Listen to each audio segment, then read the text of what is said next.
Advocacy group Friends of the Congo has kept a close eye on developments in the DRC, and we want to hear more from it, challenges and opportunities lying ahead for the DRC. Well, KAMBALE MUSAVULI, a Congolese native, is a human rights activist and campaigner for the group, and joins us now via Skype from New York in the United States. A very good evening to you, KAMBALE. Thank you so much for joining us. Now, Martin Fayulu is taking the results to the Constitutional Court. This must be worrying, doesn't it?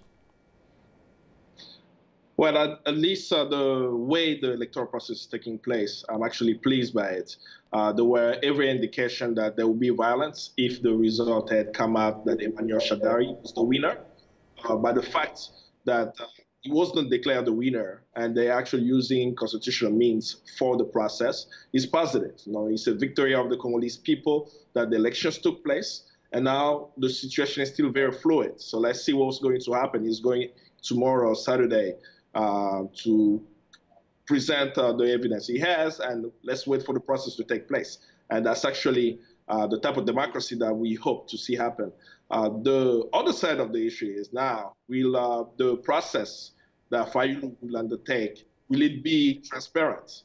If it's not transparent, that will cause now much more issue at the end of the process. Let's say that at the end of the process, they declare that the results are final and that the Congolese people do not believe that the results reflect their will. I'm sure people will hit the streets. So that's why it's important to place close attention to the current process, making sure that it is transparent, that all parties are in agreement with the final decision, which is still a long shot, given that the courts are still controlled by the Kabila regime. By a long shot, cannot say that the fight is over. From what you've gathered, does he have a strong case? Does he have concrete evidence that the elections were indeed rigged? It's quite obvious. I mean, we don't have the information yet from all the full information from the Electoral Commission. They presented the results. They need to provide the tally from the polling stations. It's going to be a process. Beside Martin Fayulu, the most credible institution in the Congo, which conducted also electoral inspection, is the Catholic Church through Senko. They had 40,000 observers out of the 70,000 polling stations in the Congo. The Senko has already come out clearly and making a statement that the result that they have from the observation does not match what the Electoral Commission has presented. So the logical thing is, let's go to court. Martin Fayulu will present the information that he has. Senko, I'm not sure they'll be involved, but those who have the information we presented, all CENI has to do is provide evidence that the result that they publish is actually correct. If they do it with transparency, there won't be any issue. That's why people are worried that they will probably not provide adequate information. You know that the courts are controlled by the Kabila regime. And that's the fear that's at hand. But at the end of the day, the Congolese people for the past 2 years have fought for this moment. And it will be a travesty that at the end of this process where Congolese have lost their lives, Sichi Mangaya, Lupula, and many others, that the will of the Congolese people is stolen right at the end of the process. And I hope, particularly Ramaphosa, as he's declaring that there is democracy in South Africa, he will support the voice of the Congolese people as it comes to making sure that the electoral results reflect the will of the Congolese people. All right. Let's talk about some of the experts who fled the DRC, some of them fleeing the violence in that country, some of them fleeing the Joseph Kabila regime. Is it now safe to return home to rebuild the country? That's the hope.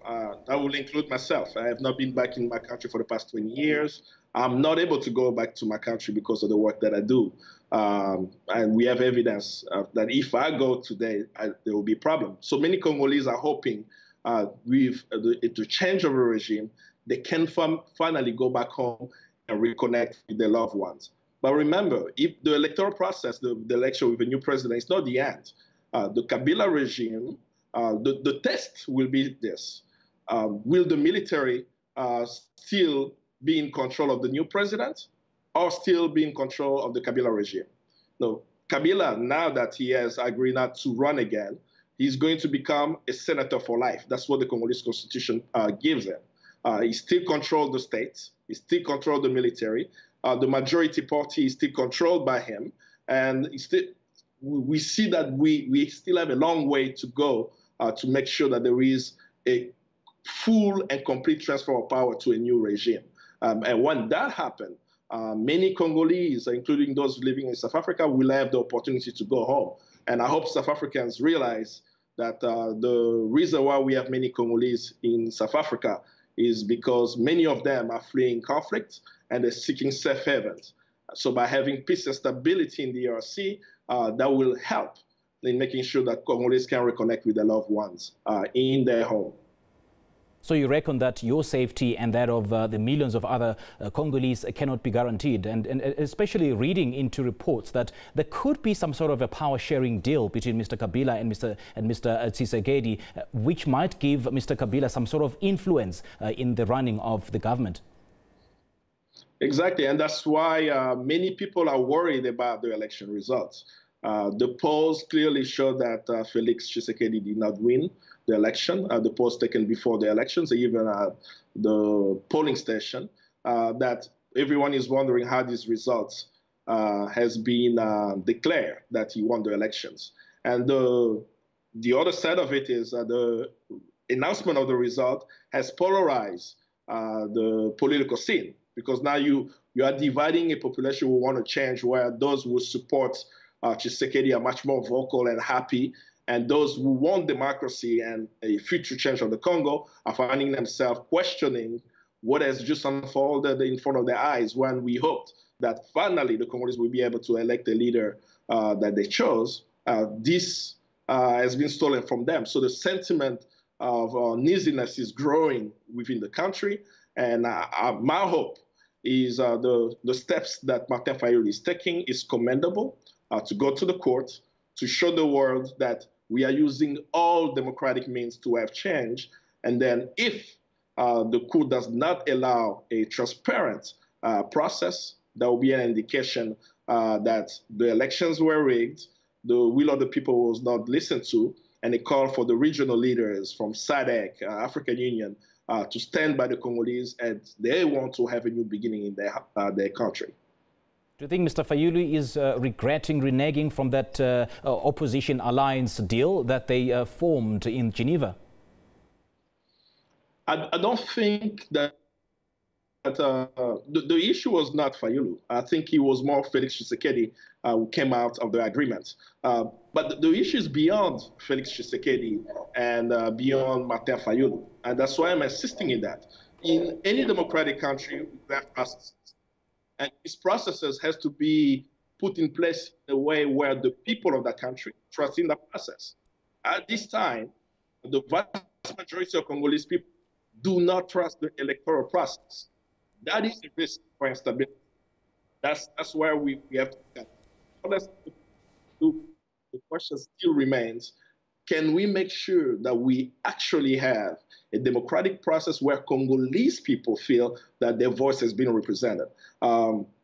Me as a young Congolese, I don't support any of the politicians. There are some of the limitations that they have in terms of ruling the country. But what I'm clear about is that the Congolese people, as a mass, went to the poll, voted out the Kabila regime, and wanted a new leadership that will represent their interest.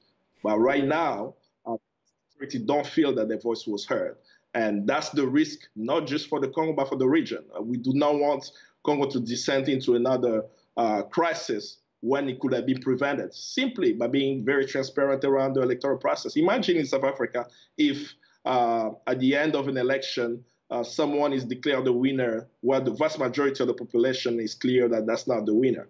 What type of tension that could cause within the country. So we should not accept that also in the DRC. We should not come up with what I've heard from a few diplomats, come up with scenarios where they are saying that, well, at least election took place. No, you cannot steal the will of the Congolese people. You cannot steal the will of the people who want to see change. And that's my hope, as people are getting to know what's happening in the Congo, in the way to support the Congolese people right now is to make sure that the legal process Martin Fayulu is undertaking that they feel heard, and the Congolese do not descend in the street feeling that if they feel that they've been cheated again after decades of trying to have a leadership that represent them.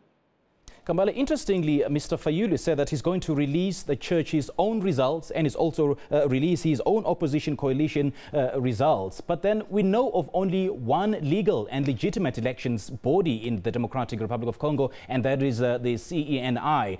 And don't you think he's stoking tensions by so doing? I mean, I'm reading into some of the statements that his supporters are saying. Apparently, they're now singing that if you don't proclaim Fayulu, we will kill each other. He'll be blamed for this, wouldn't he? This statement didn't start today. I'm not speaking specifically for Fayulu, but for the Congolese people, that for the past 2 years, they've put everything on the line to see election happen. So you can imagine the type of tension that exists amongst the Congolese population, specifically for the comment you made about Martin Fayulu, right? We have two observers that we can rely on in terms of election results. We have Simosel, which had 19,000 observers, and you have the Catholic Church through Senko, which had 40,000 observers. So they have the results, right? The Catholic Church has stated that the result published by the Electoral Commission does not match the result that they have. Going to court, you present the evidence. For me, it's very simple math, where those who have the results, we present that information to the court. And if Seni, the Electoral Commission, believes that the result they publish is true, all they have to do is publish the tally. And by making a comparison of the notes, you'll be clear who won. So the tension is not coming because a politician such as Martin Fayulu is asking something that legally he has the right to do, to challenge the result they presented. The issue is the Electoral Commission is unable to prove, and is going to take some time for them to prove how did they come up with the results. If they're able to prove in a very transparent way, I guarantee you at the end of the process, the Congolese people will embrace whoever is declared the winner and move on to transform the country. But the discussion around tension is because there is already an ill intent in rigging the results. Because if you have the result, you present it. And that's why I think it's very wise for Martin Fayulu to say, I'm going to courts, I'm going to bring the information that I have. The Electoral Commission, bring the information you have. And let's do it democratically, fairly, show what we have, and at the end, declare who's the winner. So that's the current challenge. The transparency in the process is what's going to be critical for peace and stability in the Congo. If there is no transparency, and what I actually fear is that the regional leaders, I'm already hearing the rhetoric of the African Union, I'm hearing the rhetoric of the SADC, as even particularly the South African government. If they do not side with the Congolese population who want the truth of the poll, we risk going into another conflict where Congo has not too many conflicts that this can be avoided very easily to just be very transparent around the results. All right, Kambale, thank you so much. We do appreciate your analysis and your insight. Kambale Musavuli is a human rights activist and campaigner for advocacy group Friends of the Congo, speaking to us live from New York via Skype.